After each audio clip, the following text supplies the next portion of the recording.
Assalamualaikum warahmatullahi wabarakatuh. Bismillahirrahmanirrahim. Alhamdulillahirabbil alamin.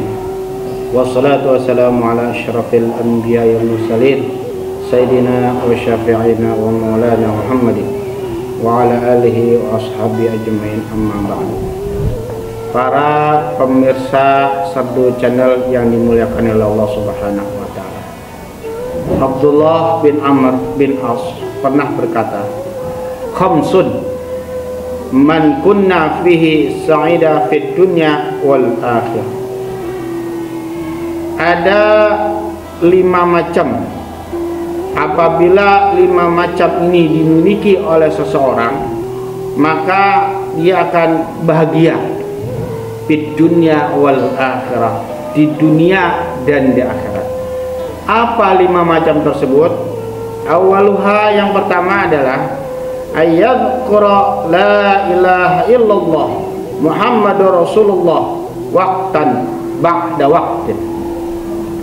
Dia selalu mengucapkan atau berzikir la ilaha illallah Muhammadur Rasulullah sallallahu alaihi wasallam setiap waktu, tanpa ada hentinya. Kapanpun ada waktu untuk mengucapkan la ilaha illallah Muhammad Rasulullah, dia terus mengucapkan. Karena sebagaimana dijelaskan oleh baginda Rasul, apabila seseorang pada akhir hayatnya mengucapkan la ilaha illallah, maka dia akan dimasukkan ke dalam surganya Allah Subhanahu wa taala. Man akhira kalamu la ilaha illallah dakhalal jannah. Siapa yang akhir pembicaraannya, akhir hayatnya, akhir hidupnya, dia sempat mengucapkan la ilaha illallah, maka Allah Subhanahu wa ta'ala akan memasukkannya ke dalam surganya Allah Subhanahu wa ta'ala. Memang sangat mudah. Sewaktu kita masih hidup mungkin gampang untuk mengucapkan kalimat la ilaha illallah. Tapi manakala kita sedang menghadapi yang namanya sakaratul maut, untuk mengucapkan kata-kata thayyibah itu sangat sulit, karena setan berusaha untuk menggoda kita supaya kita mati dalam keadaan su'ul khatimah, jelek akhirnya. Makanya dengan sering-sering membaca la ilaha illallah Muhammad Rasulullah sallallahu alaihi wasallam, kita berdoa kepada Allah Subhanahu wa taala, mudah-mudahan kalimat itulah yang menjadi akhir hayat kita, sehingga pada waktu kita mengalami yang namanya sakaratul maut, kita sempat mengucapkan kalimat la ilaha illallah Muhammadur Rasulullah, atau minimal la ilaha illallah, maka kita akan dimasukkan ke dalam surganya Allah Subhanahu wa taala. Yang kedua, wa idza tuliya bi baliyatin qala inna lillahi wa inna ilaihi rajiun. Apabila kita ditimpa musibah, maka kita mengucapkan inna lillahi wa inna ilaihi rajiun. Karena yang namanya musibah itu semuanya dari Allah Subhanahu wa taala, walaupun sebabnya dari manusia itu sendiri.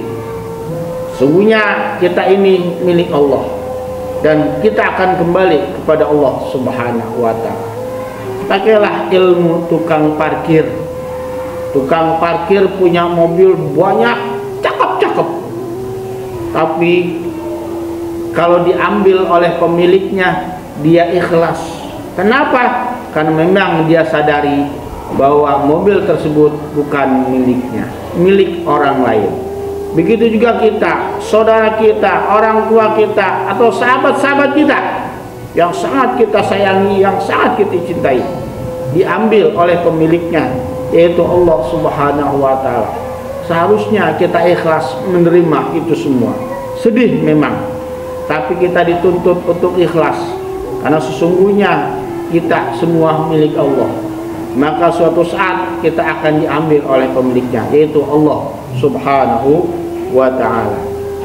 Wa idza u'tiya ni'matan qala alhamdulillahi rabbil alamin syukran lin ni'mati.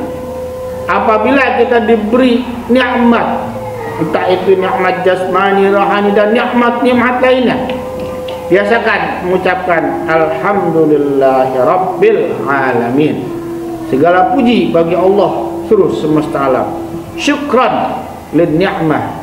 Terima kasih atas nikmat-nikmat yang telah Allah berikan kepada kita semua.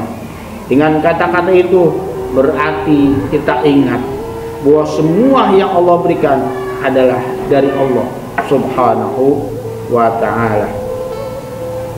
Wa idza tad'a fi syai'in qala bismillahirrahmanirrahim. Apabila kita melakukan sesuatu permulaan yang baik-baik, hendaklah kita mengucapkan bismillahirrahmanirrahim. Karena di dalam bismillah lah terkandung intisari Al-Quran, 6.666 ayat yang terdapat di dalam Al-Quran, semuanya tercantum di dalam bismillahirrahmanirrahim. Bismillahirrahmanirrahim tercantum di dalam huruf ba. Jadi huruf ba itu merupakan rahasia Allah, karena huruf ba yang di depan di bismillah itu mencakup seluruh intisari-intisari yang ada di dalam Al-Qur'anul Karim. Yang terakhir, wa idza abrata minhu dzanban qala astaghfirullahal azim wa atubu ilaih. Apabila kita banyak dosa, karena kita tahu dosa kita itu enggak terhingga, maka perbanyaklah mengucapkan astaghfirullahal azim wa atubu ilaih. Aku mohon ampunanmu ya Allah yang maha agung. Aku bertobat kepadamu ya Allah dari segala perbuatan-perbuatan dosa yang telah aku lakukan. Karena setiap manusia pasti punya dosa. Kullu bani Adam khata'un wa khairu khata'ina at-tawwabuna. Tiap manusia pasti punya dosa. Sebaik-baik kalau kita berdosa adalah bertaubat kepada Allah Subhanahu wa taala dengan taubatan nasuha dan berjanji kepada Allah untuk tidak mengulangi perbuatan-perbuatan dosa tersebut. Para pemirsa Serdu Channel yang dimuliakan oleh Allah Subhanahu wa taala, demikianlah sedikit yang saya sampaikan. Mudah-mudahan ada manfaatnya buat kita semua. Akhirul kalam, wabillahi taufiq hidayah. Assalamualaikum warahmatullahi wabarakatuh.